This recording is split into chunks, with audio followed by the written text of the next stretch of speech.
안녕하세요 여러분, 서재쌤의 생명과학의 서재쌤입니다. 어제 뇌에 대해서 알아봤는데 오늘은 척수, 우리 중추신경계가 뇌와 척수로 되어 있다고 했죠. 척수에 대해서 한번 알아보도록 하겠습니다. 자, 척수는 척추 속에 들어있죠. 그 다음에 뇌하고 말초신경 사이, 그 사이에서 정보를 전달해주는 역할을 하고요. 그 다음에 척추 마디마다 좌우로 한 쌍씩 뻗어나오죠. 여기 배 쪽으로 운동신경, 전근, 등 쪽으로 감각신경, 후근 이런 말이 있는데, 그러니까 당연히 배 쪽에 문제가 생기면 운동기능에 문제가 생기고, 등 쪽에 문제가 생기면 감각기능에 문제가 생긴다, 이런 얘기가 되겠죠. 그러면 우리 척수 어떻게 생겼나, 자, 그림을 통해서 좀 알아보도록 할게요. 자, 여기 가운데 나와 있는 이 그림은 척수가 척추 속에 들어있는 그런 그림이라고 볼 수 있겠죠. 그래서 여기 뇌간이라고 하는 이 부위가 여기에 뭐 중뇌, 내교, 연수 이런 것들이 들어있겠죠. 그 다음에 여기서부터 시작해서 이제 밑으로 쭉 척수가 뻗어 있는데, 요때 요 척수를 척추, 그렇죠, 척추라고 하는 뼈가 감싸고 있어요. 그렇지? 여기서 우리가 어디가 배 쪽이고 어디가 등 쪽인지 구분을 할 수 있어야 되는데, 여기 보면 이렇게 울퉁불퉁하게 나와 있는 이쪽 방향이 있지요. 여러분 지금 등에다가 손을 대서 척추를 좀 만져보면 매끈하지 않고 울퉁불퉁한 걸 볼 수 있지. 그래서 이쪽이 등 쪽이라는 사실을 알 수 있습니다. 그 다음에 반대쪽, 여기 이렇게 매끄러운 부분, 이쪽, 이쪽 방향이 배 쪽. 그러니까 여기가 앞이고 여기가 뒤가 되겠죠.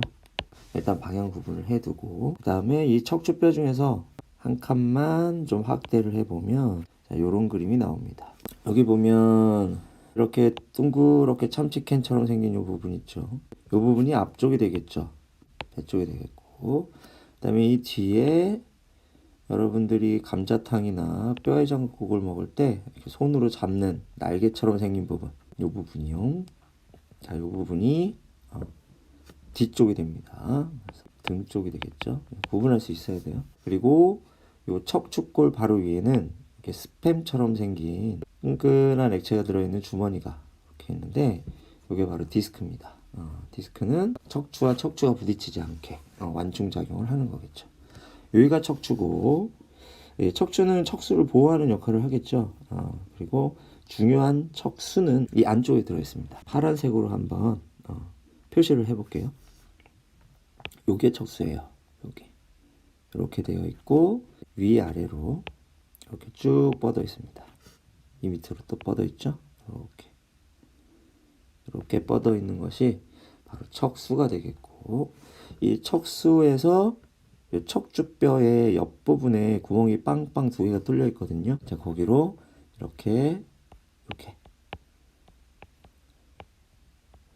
이렇게 신경 다발들이 이렇게 뻗어 나옵니다. 말초신경들이 뻗어 나오는 거겠죠.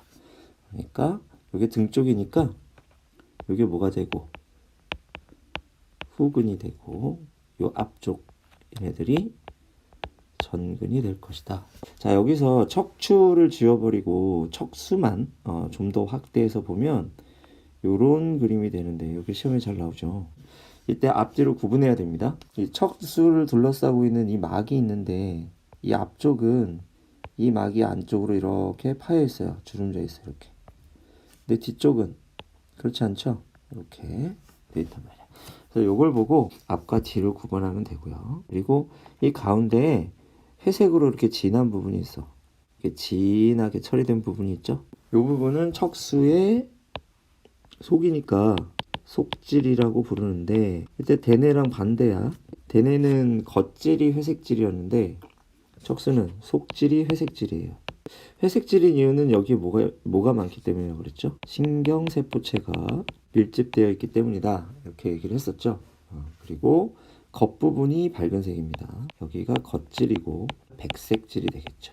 이렇게 색깔이 밝은 이유는 여기 축삭돌기가 있기 때문인데, 축삭돌기의 대부분이 지방 성분으로 되어 있다. 하얀색 고체 덩어리 돼지기름 생각하면 된다고 했죠. 그래서 겉질이 축삭돌기이다, 이렇게 보면 되고, 그 다음에 뒤쪽으로 나오는 이 말초신경, 이쪽이죠. 여기를 우리가 뭐라고? 후근이라고 합니다. 후근. 네, 이 후근은 전부 감각신경으로 되어 있어요. 이 앞쪽 신경다발을 전뿌리, 여기 전뿌리라고 되어 있는데 뿌리가 근이죠. 그래서 전근이라 합니다. 여기는 무슨 신경으로 되어 있다? 운동신경으로 되어 있죠. 이렇게 구분해 주시면 되겠고, 그러니까 여기 만약에 피부 같은 곳에서 신호가 자극을 받았다. 그러면 얘가 이렇게 척수신경 안으로 이렇게 들어오겠지. 그래서 어디로 가요? 뒤로 갑니다. 감각뉴런을 타고 이렇게 해서 백지를 거쳐서 회백질 쪽으로 이렇게 들어오게 되겠죠. 그렇죠? 그리고 여기 이렇게 볼록한 부분이 있는데, 우리 전에 감각뉴런 배울 때 감각뉴런은 신경세포체의 위치가 좀 달랐죠. 그래서 이 중간 부분에 감각뉴런에 신경세포체들이 있어서, 그런데 얘가 뉴런 여러 개가 묶여 있는 다발이란 말이야. 그러니까 신경세포체들이 한 곳에 모여 있으니까 얘가 부피가 커서 이렇게 마디를 이룰 수밖에 없겠죠. 우리 나중에 말초신경 할 때 신경절이라는 것을 공부할 텐데, 여기도 신경절이라고 부릅니다. 그래서 후근에는 신경절이 있다. 이것도 같이 알아두면 좋을 것 같아요. 그래서 여기까지 왔으면 이제 얘는 어디로 간다? 위로 올라가겠죠. 이렇게 위로 올라가서 어디로? 대뇌 겉질까지 이렇게 갑니다. 그럼 대뇌 겉질에서 이런저런 감각 정보를 모아서 판단을 했으면 명령을 내려줘야 되겠죠. 대뇌 겉질에서 쭉 내려온 명령을 어디로 온다? 그렇죠. 이 앞쪽으로 와요. 이렇게 여기까지 내려와서 여기에서 이렇게 전근으로 빠져나오게 되겠지. 그러니까 얘는 신경세포체가 척수의 속질, 회색질 여기에 들어있어요. 그래서 운동신경은 신경세포체가 척수의 회색질에 있고, 감각신경은 신경세포체가 척수의 회색질 안에 있지 않습니다. 바깥쪽에 나와 있어요. 이것도 같이 좀 알아두면 좋겠네요. 그런 다음에 이렇게 쭉 빠져나와서 어디로 간다? 여러분들의 반응기관으로 가겠죠. 이게 골격근이면 얘네들이 운동신경이 되겠고, 나중에 배우겠지만 이게 내장이라면 자율신경이 될 겁니다. 그래서 체성신경계나 자율신경계나 전부 다 운동신경으로 돼 있다. 이것도 뒤에 우리가 한 번 더 다룰 거다. 다시 한번 볼게요. 겉질, 속질, 색깔 요거 알아두시고, 앞뒤 구분하는 거 알아두시고, 그 다음에 뒤쪽 신경다발을 후근, 감각신경으로 되어 있고, 앞쪽 신경다발이 전근, 운동신경으로 되어 있다. 요렇게까지 알아두면 되겠고, 요거를 사진으로 한번 보면 이렇습니다. 이거는 단면을 본 건데, 요 앞에 여기 쌤이 아까 참치캔이라고 얘기했던 거, 요 뼈들 있죠? 자, 여기가 어디가 되겠어? 앞이 되겠죠. 이쪽이 앞이 되고 배 쪽이 되겠죠. 배 쪽. 그 다음에 여기 보면 뼈가 요렇게 날개처럼 생긴 거 2개, 감자탕 먹을 때 자꾸 먹는 거. 그 다음에 이렇게 뿔처럼 하나가 요렇게 솟아나와 있는데, 자, 요 뒷부분이, 요 부분이 바로 뭐다? 뒷부분이 됩니다. 등 쪽. 그래서 이거는 단층, 사람의 몸통을 단층으로 촬영한 거야. 그렇기 때문에 여기 이렇게 노란색으로 되어 있는 부분 있죠? 이 부분이 등 쪽 피부와 그다음에 등 쪽 피하 지방이 됩니다. 그러니까 여기가 등이야. 여기가 등이고, 그러니까 등 쪽 피부, 표피, 심피, 피하 지방 이 부분이 되겠고, 그다음에 이 중간에 빨간색으로 되어 있는 부분 있죠? 요게 근육입니다. 여러분들이 척추를 이렇게 움직여야 되잖아. 그러니까 척추에도 이 골격근들이 달라붙어 있어서 척추를 움직일 수 있게 해준다. 이렇게 되는 거죠. 그리고 요 가운데 이렇게 백질, 그 안쪽에 나비처럼 생긴 회백질. 자, 요게 바로 뭐다? 요게 척수가 되고, 요게 빠져나오는 말초신경이죠. 얘는 뒤쪽으로 나오니까 후근, 감각신경. 얘는 앞쪽으로 나오니까 전근, 운동신경. 이렇게 되겠습니다. 그리고 얘네들이 이렇게 등 쪽으로도 이렇게 가지를 뻗죠. 이렇게 신경들이 이렇게 해서 여러분들 등에 이렇게 퍼져 있습니다. 이런 식으로 등 쪽으로 신경이 뻗어 있지. 그래서 등 쪽에 이렇게 뭔가 자극이 가해지면 감각신경이 수상돌기, 우리가 보통 감각점이라고 얘기하는데 얘네들이 자극을 받아서 흥분하게 되고, 흥분이 이렇게 타고 들어와서 척수를 거쳐서 그다음에 대뇌로 신호를 옮기게 되는 이런 구조를 가지고 있습니다. 자, 요게 척수의 구조였어요. 교과서에 나와 있는 그림을 좀 더 자세히 살펴보면 파란색으로 되어 있는 부분, 자, 피부가 자극을 받았지요. 감각뉴런이 흥분합니다. 얘가 이렇게 타고 후근으로 들어가죠. 후근으로 들어가고 여기서 어떻게? 이렇게 위로 올라가는데, 연수에서 신경이 교차한다는 얘기 했었을 거예요. 그래서 연수에서 이게 오른쪽에서 온 거니까 이렇게 해서 왼쪽으로 올라갑니다.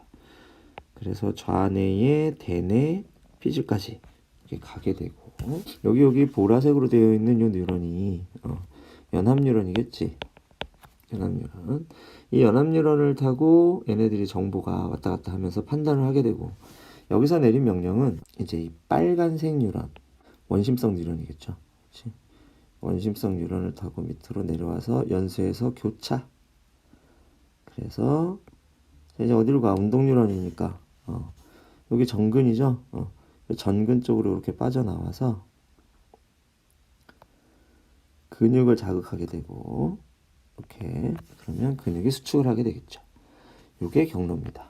번호 순서 매겨보자면 여기 1번, 그 다음에 여기 올라가는 애 2번, 여기 연합뉴런 3번, 그 다음에 빨간색 내려오는 애 4번, 그 다음에 여기 운동뉴런 5번, 요 순서가 됩니다. 근데 여기 중간에 척수 부위에 보면 척수에 연합뉴런이 하나 있는 걸 볼 수 있어요. 여기 보이죠? 노란색으로 동그라미 쳐진 부분. 이게 척수 내부에 들어있는 연합뉴런인데, 만약에 지금 자극에서 반응까지 경로가 대뇌까지 올라가지 않고 감각뉴런에서 연합뉴런을 거쳐서 바로 운동뉴런으로 이렇게 돌아 나온다면 반응 속도가 매우 빠르겠죠. 강한 자극이거나 아니면 위험한 거, 우리가 보통 회피반사라고 얘기하는데, 뜨거운 걸 만졌을 때나 아니면 뾰족한 게 와서 팍 찔렀을 때, 이랬을 때는 대뇌를 거쳐서 반응을 하기에는 시간이 너무 오래 걸린다. 그래서 우리 척수에는 이런 반사 회로들이 발달해 있습니다. 이때는 대뇌한테 보고하기 전에 급하니까 일단 반응부터 하고 봅니다. 이걸 우리가 뭐라고 부르냐면 무조건 반사, 이렇게 부르지. 그 중에서도 어디서 일어나? 척수에서 일어나니까 척수 반사라고 이렇게 부르고, 이 척수 반사의 경로가 활처럼 휘어 있죠. 그래서 이 활처럼 휘어 있는 척수 반사의 경로를 우리가 뭐라고 부르냐면 반사궁, 자, 이렇게 부르게 됩니다. 뾰족한 물건에 팍 찔리면 일단 신호가 1번으로 들어와서 반사궁을 지나서 5번으로 바로 가요. 팍 찔렸을 때 손을 팍 움츠리긴 하지만 아프다는 느낌도 우리가 받게 되죠. 자, 여기 보면 이렇게 두 갈래로 갈라져 있는데, 그래서 신호 하나는 반사궁으로 가고 신호 하나는 대뇌 쪽으로 올라가는 거죠. 하지만 반응이 일어난 것보다 대뇌까지 올라가는데 시간이 더 걸려. 그렇기 때문에 우리는 이런 반사작용이 일어날 때는 일단 근육이 먼저 움직이고 그 다음에 대뇌가 뒤늦게 이걸 깨닫게 되겠지. 그리고 나중에 아이고 아파 이런 소리를 하게 되는 겁니다. 척수에서 일어나는 반사가 총 4가지가 있어요. 이거 외워둬야 되겠어요. 회피 반사, 무릎 반사, 배변 반사, 배뇨 반사, 이렇게 4가지가 있다.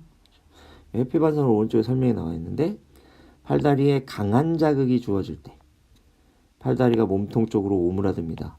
당연히 근육이 팍 수축해서 이런 일이 일어나겠죠. 그렇지? 요거는 자극으로부터 반응까지. 그래서 이거는 대뇌가 명령을 내린 게 아니라 척수에 있는 연합뉴런이 명령을 내린 거다. 이렇게 여러분 판단을 하면 되고. 그다음에 무릎 반사. 무릎 반사는 다리에 힘을 뺀 상태에서 고무망치로 무릎뼈를 바로 아래를 빡 치면 다리가 퐁 하고 튀어오르죠. 이걸 무릎 반사라고 이야기합니다. 이거는 우리 다리가 구부러졌을 때 무의식적으로 다리를 펴게 하는 그런 효과를 가지고 있어요. 그래서 우리가 의식하지 않아도 똑바로 서 있을 수 있는데, 이건 우리가 무릎 반사가 작동하기 때문에 그렇다. 무릎 반사가 작동하지 않으면 무릎을 꿇어야겠지. 똑바로 서 있을 수가 없게 된다. 이렇게 알아두면 되겠습니다. 그래서 여기 보면 회피의 반사 경로가 이렇게 그림으로 나와 있는데 실렸다 아야. 그러면 감각신경을 타고 파란색 요거 감각신경을 타고 척수 안으로 들어가죠. 그래서 연합신경을 통해서 운동신경으로 바로 대뇌를 거치지 않고 그냥 갑니다. 그래서 이렇게 넘어가는 이 경로, 이게 반사 경로가 되겠다. 무릎 반사 경로, 이게 시험에 자주 나옵니다. 이건 아까 회피 반사 경로보다 조금 더 복잡하죠. 여기 무릎에 있는 요 힘줄 있죠. 힘줄의 자극을 팍 받아가지고 늘어난단 말이야. 근육이 쭉 당겨지는 그런 자극이 들어오겠죠. 그렇지? 그렇게 되면 대퇴근, 이 위쪽에 있는 게 대퇴근에 있는 감각 뉴런이 흥분을 해서 이렇게 후근으로 이렇게 들어가서 척수 안으로 들어갑니다. 근데 여기서 두 갈래로 갈라져. 이렇게. 한 갈래는 어떻게 하느냐? 한 갈래는 바로 운동 뉴런과 연결되죠. 그래서 이 운동 뉴런이 대퇴근을 자극합니다. 이렇게요. 이렇게. 그러면 이 대퇴근은 어떻게 되냐? 수축하겠지. 요 위에 있는 뉴런은 대퇴근의 수축을 촉진하게 됩니다. 근데 이 위에 있는 이 대퇴근 반대편, 아래쪽에 있는 이 근육을 우리가 오금근이라고 하는데 이 대퇴근하고 오금근이 둘이 동시에 수축을 하면은 다리가 이렇게 올라갈 수가 없겠죠. 올라가지도 못하고 내려가지도 못하고 벌벌 떨게 된단 말이야. 그렇기 때문에 얘가 수축하는 동안 이 오금근은 수축하면 안 돼요. 그렇죠? 그래서 여기 뒤쪽에 보면 여기 연합신경 초록색으로 되어 있는 이 녀석, 이 녀석이 하나 더 있죠. 그래서 이 연합신경이 여기서 억제 물질을 분비합니다. 우리 전에 신경 전달 물질 배웠지. 그렇지? 그래서 자, 여기 지금 파란색으로 그려볼게. 여기서 분비되는 신경 전달 물질과 여기서 분비되는 신경 전달 물질이 다른 거야. 그렇기 때문에 여기는 이쪽에는 연합 뉴런이 없고 이쪽에는 연합 뉴런이 있는 거예요. 그래서 요거는 무슨 물질이 되겠어? 촉진 물질이 되겠죠. 촉진하는 신경 전달 물질이 됩니다. 그래서 대퇴근을 수축시키고, 그 다음에 이 억제 물질은 오금근이 수축하지 못하도록, 그렇죠? 오금근의 수축을 억제하게 됩니다. 이렇게 해서 무릎 반사가 일어나는 것이다. 이 두 가지 반사는 시험에 자주 나와요. 잘 좀 정리를 해 두시기 바라고요. 지금까지 무조건 반사가 몇 번 나왔어요. 그래서 그걸 한번 정리해 볼게요. 자, 우리 몸에서 일어나는 반응은 크게 둘로 나뉩니다. 첫 번째, 의식적인 반응. 누가 통제한다? 대뇌가 통제합니다. 그 다음에 무의식적 반응이 있죠. 무조건 반사라고 불러지. 자, 이 무조건 반사는 세 군데서 일어난다. 우리 교과서에 나오는 건 세 군데야. 첫 번째가 어디냐면 중간뇌에서 일어나는 반사가 있어. 우리가 중간뇌 반사. 뭐가 있었죠? 동공 반사가 있었지. 그 다음에 연수 반사가 있었어요. 네 가지 나왔었죠. 뭐 있었어? 기침, 재채기, 하품, 눈물 분비. 마지막으로 어디? 척수 반사. 회피 반사하고 무릎 반사, 배변, 배뇨 반사. 이렇게 네 가지가 척수 반사. 애들이 선생님 배변 배뇨는 우리가 의지로 할 수 있지 않나요? 이렇게 물어보는 학생들이 있는데 보통 이거 훈련받기 전에 아기 때는 배변 배뇨를 컨트롤할 수 없죠. 근데 사람 같은 경우에는 학습을 통해서 요걸 어느 정도는 조절할 수 있습니다. 하지만 완벽하게 장악을 할 수는 없어요. 그렇지? 우리가 방광이 터질 때까지 오줌을 참을 수 없단 말이야. 그렇지? 그래서 도저히 참을 수 없는, 우리의 의지로 컨트롤할 수 없는 지경이 되면 이때는 우리의 의지와 상관없이 소변이 나오고, 역시 대변도 마찬가지. 그렇죠? 그렇게 되기 때문에 이것도 반사다라고 하는 거 알아두면 되겠습니다. 이걸 간략하게 다시 한번 간단한 그림으로 나타내 보면 여기 뇌죠. 중간뇌, 뇌교, 연수 이렇게 있고, 척수가 이렇게 있다고 합시다. 보통 일반적으로 의식적인 반응은 신호가 들어왔을 때 대뇌 겉질까지 가는 거지. 그런데 무조건 반사는 척수 반사 같은 경우에는 들어와서 대뇌 겉질까지 안 가고 바로 돌아 나오죠. 돌아 나오는 요 장소가 어디야? 척수야. 그래서 이걸 척수 반사라고 해. 그 다음에 동공 반사 같은 경우에는 눈으로 빛이 들어오잖아. 눈으로 들어온 자극이 대뇌 안 가고 어디로? 중뇌에서 바로 이렇게. 다음 기침 재채기는 어디서? 연수에서 바로 돌아 나오는 대뇌까지 가지 않고 자극과 반응이 일어난다. 첫 번째 장소 중뇌, 두 번째 장소 연수, 세 번째 장소 척수. 이렇게 있고 그 각각의 예. 총 9가지네요. 요거는 외워둘 수 있도록 합시다. 자, 이렇게 해서 척수까지 알아봤어요.